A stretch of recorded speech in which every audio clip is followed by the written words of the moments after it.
It is the Israel-Gaza border there in the Middle East. That is a view of Gaza coming from Israel. I do want to get to the latest on the situation in the Middle East, also including what's going on between Hezbollah and Israel there in the north. Let's bring in David Daoud, senior fellow at the Foundation for Defense of Democracies, to discuss all of it. Thank you so much, as always, for taking the time to be here with us.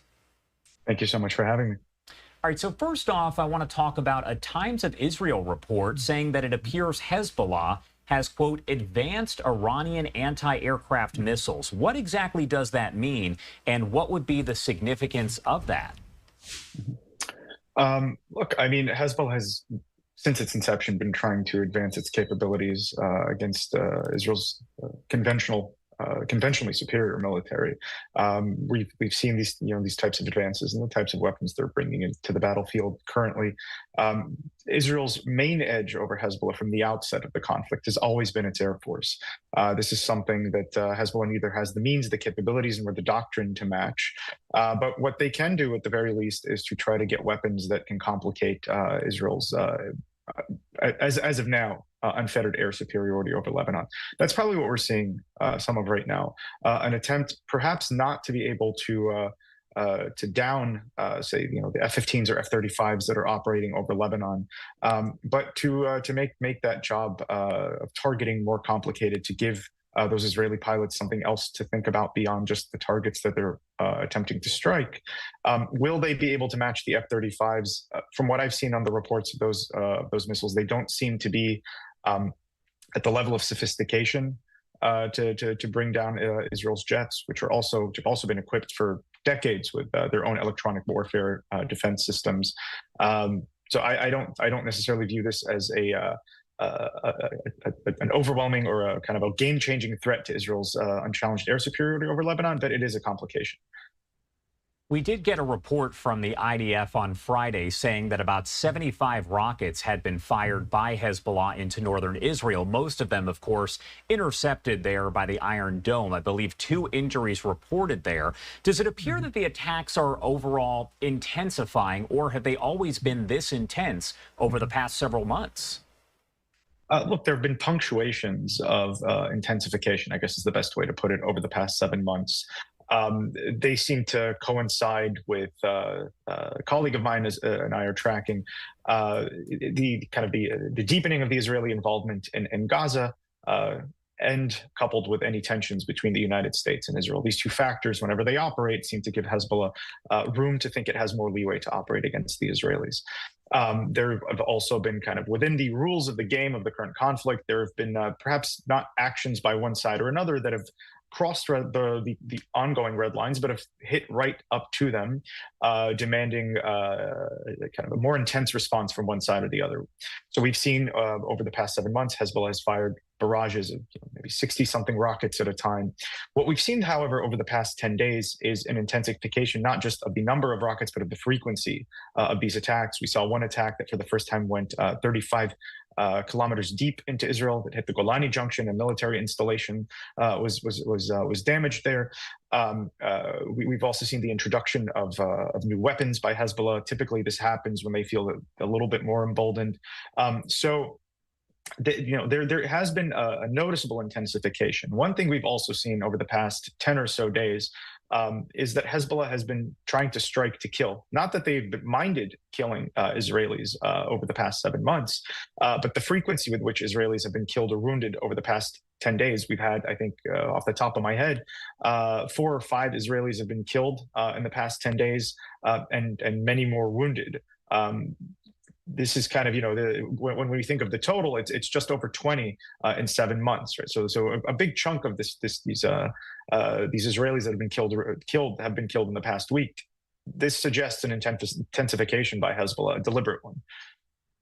Let's talk a little bit more about the situation going on in Gaza here, as we do know that it has now been more than 7 months since the attack by Hamas on Israel that essentially led to all of this going on.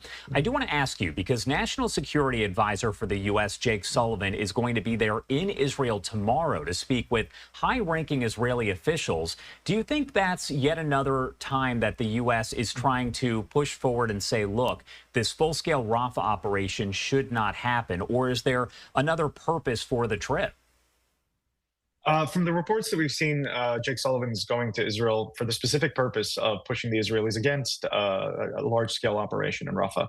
The U.S. position, the Biden administration's position for some time has been to pressure the Israelis to engage in kind of a lower-scale activity to target Hamas remnants in Rafah. The Israelis have been contending that that only something large-scale to wipe out, I think it's the 4 battalions, is necessary. I think the Biden administration has concerns about the humanitarian cost that's going to be paid by a large-scale incursion. The Israelis have been trying to address that for some time. And let's talk about the elephant in the room. There is also the issue of the November elections coming up and the optics of wounded and killed Palestinian civilians in an Israeli incursion that the Biden administration is cognizant of.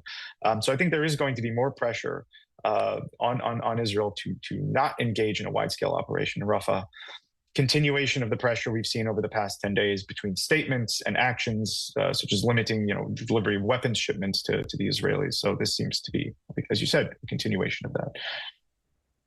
There is the situation in the International Court of Justice right now. We had that 2-day hearing that was underway Thursday and Friday. Now, on Friday, we heard from Israel. They pled their case and said essentially this is not a genocide. The war, of course, is an awful, tragic situation, but this is not a genocide. That is what Israel had to say. Now, depending on what the ICJ does do here, if they do say we need to stop this full-scale Rafah offensive, it cannot happen, does that really matter? Does it carry any weight? Because it sounds as though Netanyahu has said, we're going to push forward regardless. Okay, it doesn't carry weight. And I'll start with how it doesn't. The ICJ does not have an enforcement mechanism, so it can't really itself, like a normal civilian court, order the Israelis to stop. What the decision can have is moral and legal implications. The moral implications have already begun. The very fact that Israel has been dragged before the ICJ on a case that puts its name and genocide in the same sentence, I think is meant to increase the public pressure and international pressure and kind of turn global opinion against Israel's campaign in Gaza. South Africa has its own reasons for attempting to do so.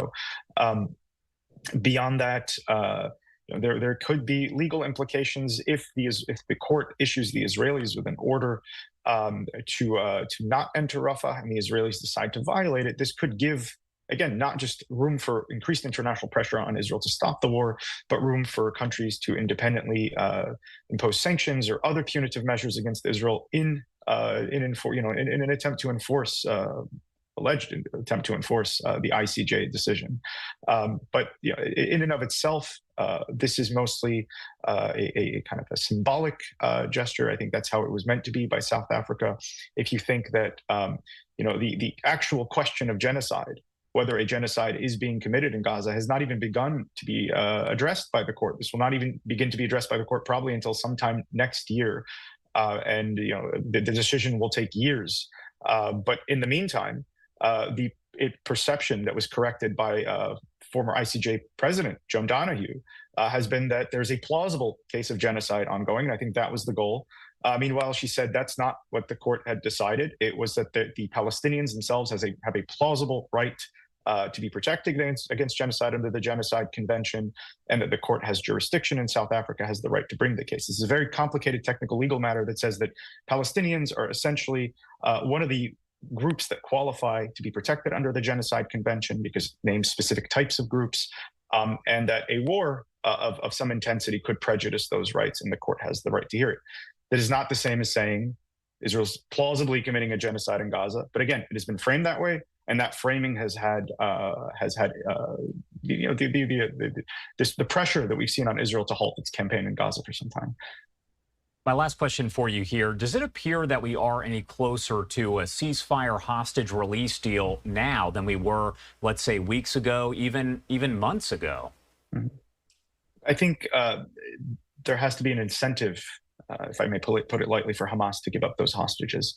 What we've seen is quite the opposite. We've seen an intensification by Hamas alongside Hezbollah, like, as we mentioned earlier, of rocket attacks into Israel. This to me suggests a newfound boldness, suggests less of a willingness to compromise. And part of that probably has also been as a result of what, Hamas is watching the news. Hamas is kind of taking the international pulse. Like Hezbollah, they're looking to the United States to see how Israel's chief ally is responding to its military moves.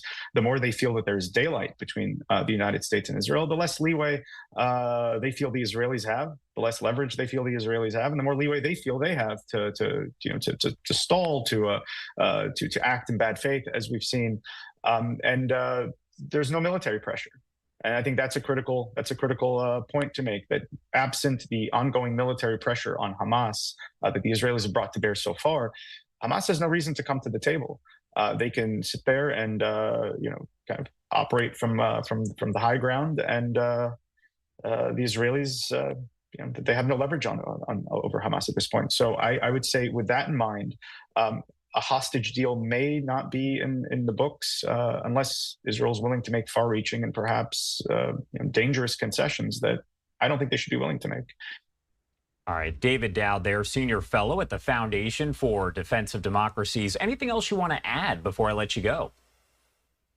As usual, keep an eye on the north, where we may be entering a very different phase of the ongoing conflict between Hezbollah and Israel in the north. Hezbollah, for all the factors that we mentioned, feels emboldened to engage in increased brinksmanship, but this may be an illusion. I think the Israelis are still in a combative mood, understandably so. And that may lead us actually closer to war than farther away from it if Hezbollah continues to engage in this brinksmanship. This situation demands responsibility and recognition from the Biden administration, which, the more it puts daylight between itself and Israel, the more its enemies, more Israel's enemies feel emboldened to act, and the more we actually come closer to war, which seems counterintuitive, but is the case. All right, David, as always, thank you so much for taking the time to be here with us. We appreciate it. Thank you.